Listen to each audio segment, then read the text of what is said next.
Sibukele sikubingela sikwamukela indabeni zehora lokuqala emini lezi indaba nizothulelwe unkosazana wakwaDambuza Mabhuba nazi ezinohlonze emini nje.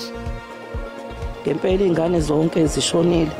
Ezu3 ekabhuti wami kuzoba umuzukulu wami ubanele sishi. Ezu3 ezakwancane. Nezinye ke zakwaNgcongo abatheze uthune abayikhale yodwa. Sekuphangala labantu abayishagalombili engozini enyantisa igazi ebiphakathi kweloli nemoto encane emgaqweni u-N2 ogwini osenyakatho yesifundazwe kwaZulu Natal. Yesikhohlakali ekukwasesa lapho. Mina ngiwabhayi phamathoni mina ensimbini. Lo muntu banjiweyo bezogqume phaya wabhayi emamfengweni. Kubanjwe inkonzo yomngcwabo yesinye seyisulu sesigameko sokudubula esadlula nabantu abayishagalombili elusikisike Eastern Cape. uRuth King obeneminyaka engamashumi nomuvo uchazwe njengomuntu obenothando. African is the most important thing for an African player. Everybody wants to go on African, maybe even more important than World Cup.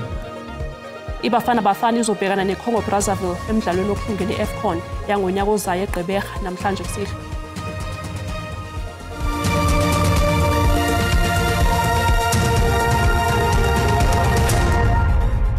Kuphangala labantu abayishagalombili ngesikhathi kushayisana imoto encane ebithwele izingane zesikole kanye neloli emgwaqweni onguthela waye ku-N2 ngasemandeni ogwini osenyakatho nesifundazwe iKwaZulu Natal. Umshayeli weloli okubikwa ukuthi usesimeni esibucayi uphuthunyiswe esibhedlela kulandela le ngozi eyenzeke khona namhlanje kuseni. Umnyango wezokuthutha kwaZulu Natal usuqinisekisile ukuthi izingane zesikole ziphakathi kwabantu abaphangalele engozini yemoto eshayisane neloli emgwaqeni onguthela wayeka u-N2 eyenzeke ngasemandeni ogwini olusenyakatho nesifundazwe yiKwaZulu Natal.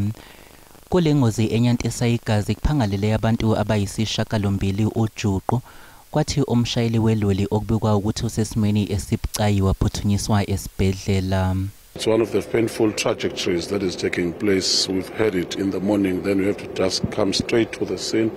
Already we can just confirm that 8 members have passed on, and it's a painful thing, it's particular when they are school children. You know that the investment of the future.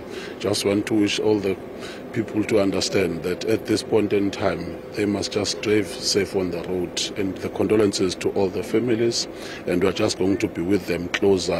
Amanye amalungu omndeni alandisa ngokulahlekelwa kwawo. Mangifika ngempela ingane zonke zishonile. Ezu3 ekabhuti wami kuzoba umuzukulu wami ubanele sishi. Ezu3 ezakwancane. Nezinye ke zakwaNgcongo abatheze uthune abayikhale yodwa. Njengoba lengozi yenzeke ngehora lesine entathakusa kunokuqagula ukuthi abaphangalele bebebuya emcimbini. Others are adults, others are learners. So I think they were going back home from somewhere where they were enjoying life. Ngokucwaningo lokuqala luhlonza ukuthi lengozi idalwe ukushayela budedengu kanti umshayeli wemoto encane ubeneminyaka eyi-18 ubudala. Umbiko uSihle Dlamini wezindaba ze-SABC. Umholi weDemocratic Alliance uJohn Steenhuisen uthi usube khona umehluko njengoba bona njenge-DA banquma ukuba yingxenye yohulumeni wobumbano einsukwini eziyikhulu ezedlule. uSteenhuisen usho lokhu ngenkathi iqembu lakhe likhuluma ngosekwenzekile kulezi insuku eseyiphelile selokhu lanquma ukuba yingxenye yohulumeni obusayo. Njengoba insuku ziyishumi nomuvo kumfumfu kuhlangana insuku ezikhulu amalungu eDemocratic Alliance afungela ukuba ngongqongqoshe nokuba ngamaphini ongqongqoshe ngaphansi kohulumeni wobumbano. There was no ways we could have justified turning our backs on South Africa and South Africans in its and their hour of need when the opportunity to make a positive contribution was presented to us. Uqhubeke wathi seyizibeningi inguquko esezenzekile kulesi sikhathi esesiphelile banquma ukuba ingxenye yohulumeni obusayo. DA ministers and deputy ministers have been hard at work in their respective portfolios, and the contributions made to date have been significant. Sentiment is improving, the rand is up, the fuel price is down, interest rates are dropping, and indicators all point to a real opportunity for growth and jobs in South Africa. Umholi we-DA ugcizelele ukuthi uhulumeni obusayo useyinhlelweni zokuqhamuka namasakha aliphile okulwisana nengqinamba egungethe elakuleli. After 100 days, the GNU is on the cusp of making its most important strategic choices. And the DA is determined to play a role in ensuring that every choice that is made will drive growth up and unemployment down and bring hope for a better life to many more South Africans. This is the reason why we entered the GNU 100 days ago. Uveze nokuthi akukawenza umqondo kubo njenge-DA ukususwa kukaBrink. Silindo kuhle ngi-DA indabeni ze-SABC. Iy'nkumbi zabalandeli abangamalungu ophiko lwentsha lwe-ANC kanye nobuholi bayo bahola imashi elibangise esikhungweni seyimakethe e-JSC eSandton. Le mashi akuyona yokuqala njengoba eminyakeni edlule lolu phiko lwentsha lwake lwamashela e-JSC lufuna ukuthi kubhekwane ney'nselele zabantu abasha, ikakhulukazi ukwentuleka kwamathuba omsebenzi. Sekuphele iminyaka eyi-13 uphiko lwentsha lwe-ANC lwahola imashi efuzelene eyayilibangise esikhungweni esengamele ukuhweba kwezinkampani iJohannesburg Stock Exchange. Amalungu obuholi bophiko lwentsha akhala ngokuthi isimo sokwentuleka kwemisebenzi entsheni siyaqhubeka nokuba sibi, kanjalo nokuthunyelwa kwemikhiqizo yamagugu ambiwa emazweni angaphandle nokwenza ukuthi kwehle nezinga lokuqashwa kwabantu abasha. There are two things we want from the JSE, corporates, is the commitments that they had made post our march as the Youth League, but also to raise other pertinent issues that are very critical for ensuring that the South Africa's economy, which is the growth story of the country, that we beneficiate our country's mineral resources. That's what we are here for. We are saying to all of them, we are no longer going to accept that you are shipping out raw minerals and exporting jobs to other countries. Umtitiyelo omkhulu ophiko lwentsha lwe-ANC eGauteng wexwayise ngokuthi ne-ANC njengeqembu elihola uhulumeni wobumbano kunesidingo sokuthi sukumele phezulu lezi zikhalo zentsha. We are going to intensify on everything. Capital and those in the private sector, they are very arrogant and they forget that we are the consumers of whatever they are delivering in terms of their company. But we are not saying that ANC leaders in government must be comfortable because they hold political power to enable an environment to create job opportunities. Izikhulu eziphezulu ze-JSE nabeminyango ethile kahulumeni bazokwamukela uhlu lwezikhalo ezizokwedluliselwa kubo ubuholi bophiko lwentsha lwe-ANC. Kubanjwe inkonzo yomngcwabo yesinye seyisulu sesigameko sokudubula esadlula nabantu abayi-18 elusikisike e-Eastern Cape. uRuth King obe neminyaka engama-20 nomuvo uchazwe njengomuntu obenothando. Umndeni, izihlobo, abangani kanye namalungu omphakathi aphume ngobuningi ukuzothi indlelanhle kuRuth. Ubekwendlini yakhe yokugcina uRuth King ongomunye wezisulu eziyishumi eziyisishiyagalombili eziphanganale emasontweni amabili edlule eNcibozane elusikisiki. Yesikhohlakali ekukwasesa lapho. Mina ngiwapha iPhamatoni mina ensimbini. Lo muntu banjiweyo ubezogqume phaya wapha eMamfengwini. Wapha eMamfengwini ndidlula nje basensimbini udlula nje abesishayela. Nathi sisikwesi sigaba. Into balento ifuna into basibambisene siyeke ukubafihla abantu abahlala ngoba abantu bahlala lapha ezindlini. Nendlela amapolisa asebenza ngayo ngoku kuyabonakala basiza lohlula uchaba kusheke thina njengorhulumente sikwazi basithi xa sihlele emakhaya sizive sisafe. Kodwa we can only be able to do that xa sisebenzisana, not pointing fingers at each other, because le imeko ayifuni umuntu uzawukhomba omnye koko ifuna sikwazi ukohlulela ukuze izigebengu sizibeke ecaleni kushiyeke isociety. Kulindeleke ukuba abanye bafihlwe ngempela sonto. Iy'ngane zesikole kanye nomphakathi babuthane ehholo lomphakathi eNaledi Soweto enkonzweni yesikhumbuzo sey'ngane ey'nhlanu ezashona emva kokudla ama-chips ekusolwa ukuthi anobuthi. Iy'khulu zomnyango wezemfundo eGauteng nazo ithamele le nkonzo zizothi indlelanhle. Kubanjwe inkonzo yesikhumbuzo sezingane ezisihlanu ezashona kusolwa ukuthi zadla ama-chips ekusolwa ukuthi ayenobuthi ngempela sonto edlule eNaledi eSoweto. Abakhulumela-ke imindeni bathi babonga umphakathi ngokubakhombisa uthando kulesikhathi esinzima. I would like to thank the community at large for support that they gave us as family. I've never seen people really so united. Whenever they showed us something, they showed us love, they showed us unity. I feel ukuthi there is something wrong in Naledi. We cannot lose abantwana last year, the very same month. And again, it's obvious, kono cult, kono 12. So it's up to you, community. It's up to you, community, to fight this.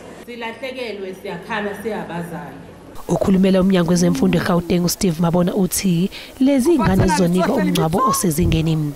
Everyone is touched, and that is comforting to say we're going to give them a remembrance that is well deserved. And on Sunday again, we will be going to do the same process and make sure that we give them a send-off that they deserve. Lezi ngane ezineminyaka ephakathi kweyisithupha neyishumi zashona emva kwemizuzu ezidle ama-chips okusolwa ukuthi zawathenga esitolo sabo kufika gulelimi. Enye ingane isesibhedlela egumbini labagula kakhulu. Umnyango uthi emva komncwabo uzophindela kuzo zonke izikole ezithintekile ukuqinisekisa ukuthi izingane zithola ukwelulekwa. Lezi ngane ke zizongcwatshwa kanye ngesonto. Njengamanje iqembu MK libambe isithangami nabeyindaba eGoli ukuzolandisa ngezihloko ezehlukene ezithinta leli qembu. Ake sisixoshwe bukhoma lesi sithangami. Structures to abide by the decisions of upper structures at any given moment. We are a unitary organization guided, amongst other things, by the principle of democratic centralism. Now, we did say at the beginning that we are going to take members of the media and the membership of Umkhonto weSizwe through the critical components of the constitution of Umkhonto weSizwe party. Can I take off my cap so that we're able to read that clearly? Now, we're going to circulate the hard copies for those of you who are here, but also we will circulate the electronic version. So I'm going to go briefly now through the preamble of the constitution of Umkhonto weSizwe party.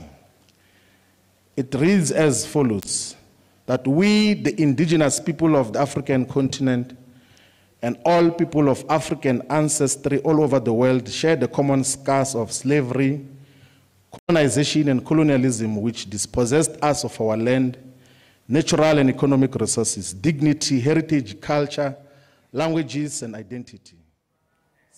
Mbukeli labo bebeyiqembu le-MK Party. Sisathe qhu ey'tolo kanti uma sibuye sizokuphathela udaba oluthi. The application will be held on the 18th of October 2024. You remain in custody until then. Belivele enkantolo yemantshi yasePolokwane iphoyisa elisolwa ngokubulala abantu abayisithupha ngenhloso yokuthola imali yomshwalense ebalelwa ezigidini eziyishumi zamarandi.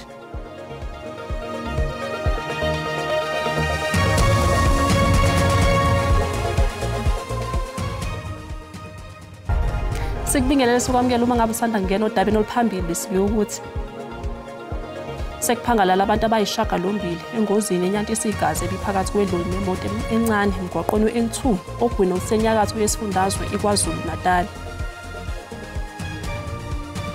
Bukela sikhumbuza ukuthi lezi ndaba zikhona ku YouTube na ku SABC Plus, ngena kuzo uligcina amagama athi SABC izindaba na kanjani uzoyithola. Isikhungo esibhekele izinga nobuqotho bukamatikuletsheni uMalusi silindele ukuthi kungabibikho amaphepha ezivivinyo zokugcina ka grade 12 azoba namaphutha ngaphambi kokuqala kwezivivinyo zakulonyaka. Umalusi's stance is that there should be no error in the question papers. There should be no errors. That is our position. No errors in the question papers. On another note, we'd like to issue a stern warning to all learners and teachers alike to refrain from involvement in all forms of cheating during the examinations. Umalusi berates and condemns this criminal practice with the contempt it deserves. Cheating compromises the integrity of our national examination system, which we are mandated to jealously protect as a Quality Council, and I'm referring here to Umalusi. I-Economic Freedom Fighters zithi kholele ukutheni ngelinye ilanga umengameli wezwe uCyril Ramaphosa uyophendula mayelana nodaba lwephalaphala. Kusenjalo inkantolo yomthethosisekelo ivumile ukulalela isicelo esifakwe yi-EFF ne-ATM. Lesi sicelo izosilalela mhla zingama-26 kuLwezi. Umholi we-Economic Freedom Fighters uJulius Malema uthi umengameli wezwe uCyril Ramaphosa sizogcina simficile isikhathi sokuthi aphendule mayelana nodaba lwephalaphala. Iqembu likaMalema kanye ne-ATM bafake amaphepha enkantolo yomthethosisekelo ngenhloso yokuzwakalisa ukunganeliseki ngokuthi iPhalamende alenzanga obekufanele likwenze ngalo lolu daba lwephalaphala nomengameli wezwe. Phala case, we told you Phala will never die. It will never die. Even if it dies in the Constitutional Court, it shall be revived in Parliament when Ramaphosa gets removed as the president of the ANC. Mayelana nenqungquthela yokukhetha ubuholi be-EFF ezoba nguZibandlela, uMalema uthi uculisekile ngokuyiphatha kwamalungu eqembu ekuqokeni amagatsha. Because there are so many branches that are disqualified by not meeting the requirement of 10%. We then invited branches that got 100 votes and above. Abazohambela inqungquthela bazothola ithuba lokubhunga ngembono ephakanyisiwe. Additionally, it proposes the establishment of a robust membership system that can account for each member and support of the EFF in terms of age, gender and occupation. Malema uphinde wahalalisela uDokotela Nasib Moya ngokuqokwa njengemeya yaseTshwane. Inkantolo yemantshi yasePolokwane ilihlehlisela umhlazi 18 kwephezulu icala lephoyisa uRachel Kutumela osolwa ngokubulala abantu abayisithupha ngenhloso yokuthola izigidi zemali yomshwalense kusukela ngo-2019. Namhlanje umsolwa ubezivulile ubuso futhi ekhombisa umoya ophansi. Amalungu emindeni yezisulu aphume ngobuningi ukuzokwethamela leli cala. Umbuso usiphikisile isicelo sebhayili wabe usukhulumisana nommeli womsolwa malungana nokwengezwa kwesikhathi sokuqinisekisa eminye imininingwano yomsolwa. 18 October 2024, back to this court A at 8:30 in the morning for your bail application and the profiling. At this stage, I'm informed that this is a Schedule 6 bail application and it is opposed by the state. So your application will be heard on the 18th of October 2024. You remain in custody until then. I-NPA ithi kulindeleke ukuba kuboshwe abanye abasolwa okungahle banindeke kuleli cala. At this stage, we are expecting more arrests. That is what we can say up to so far. There are various companies of insurance plus banks which have been defrauded, the money amounting to 10 million rand. Omunye wezihlobo uthi kunzima kakhulu kwamukela lokhu njengoba umenzi wokubi eyisihlobo sakhe. After find out Kafushane uthi ngiphatheke kabi kakhulu emva kokuthi ngithole ukuthi lento yenziwe isihlobo sethu. Umsolwa uzovalelwa esitokisini kuze kube usuku olulandelayo lokuvela enkantolo. Izakhamuzi kanye namabandla ase-Nelson Mandela Bay Eastern Cape ahlinzeke usomlomo weshayamthetho salesa sifundazwe incwadi nezimfuno zazo. Lokhu kwenzeka emva kokuthi kuqhubeka ukudlanga kobugebengu kulomkhandlu dolobha. Lamabandla afuna uxolo athi azibhaqa ejongene nesinyanzeliso senhlawulo ukuphangwa nokubulawa kodwa ngoku athi kwanele. Ever the crime has escalated and enters the doors of the church, and we then therefore sat together as the church in Port Elizabeth to say, guys, let's come together, enough is enough. Le dolophu yayisawukwaziwa nje ngenobubele kodwa ngoku igqeberha ikwindawo yeshumi kwezona dolophu zinobungozi emhlabeni kwaye iyona egqwesileyo kweli lizwe. Amalungu enkonzo yethu nawo ezinye inkonzo ngabahlali bayahlukunyezwa ke ngokuthi kufika abantu ezindlini zabo bathi kubo uba nifuna ukukhuseleka sizawunikhusela kodwa nesibhatale. Usomlomo wendlu yowiso-mthetho ufumene umqulu wezinyanzeliso kodwa ucele umngeni kwabo babambele umngcelele. Government and through South African Police Service cannot do it alone. Even the churches here must begin to understand that they have a responsibility where they are staying, where they are working, where they are socializing, where they are coming together to start mobilizing support against these issues. Indlu yowiso-mthetho yephondo izokutyelela iingingqi ezijamelene nolwaphulo-mthetho ukuxoxa le miba kufunyanwe nezisombululo. Kwiindaba ze-SABC ndingu-Anda Nqonji eGqeberha.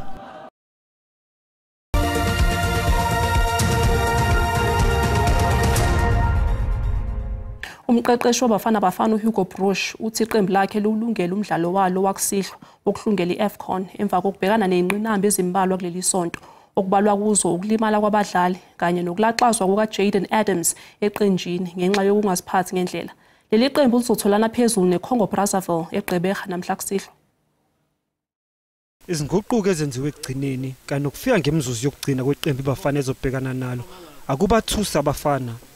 INingizimu Afrika yaqala kahle imidlalo yayo yokuhlungela iAFCON kanti ihlele endaweni yesibili eqoqweni. There are a lot of things happening and maybe for the moment there it's a little bit chaotic also.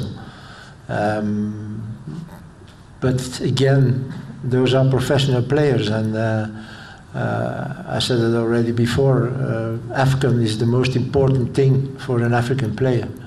Everybody wants to go on AFCON, maybe even more important than World Cup.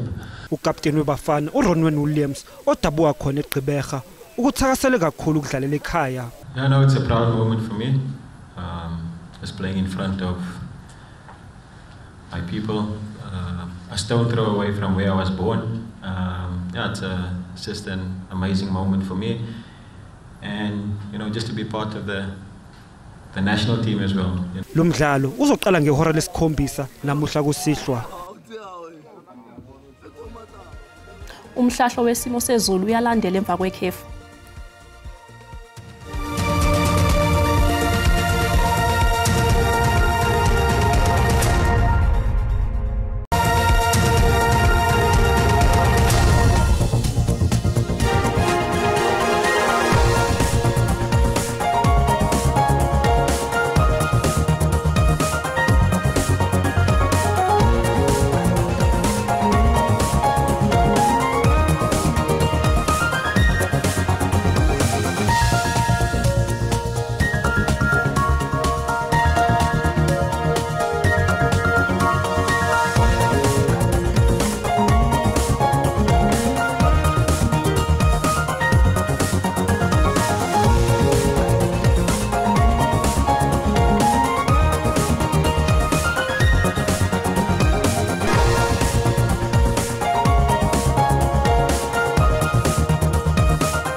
Sibeka lapha indaba zehora lokuqala emini siyabuya futhi ngehora lesikhombisa. Umusa wenkosi ube nani nonke.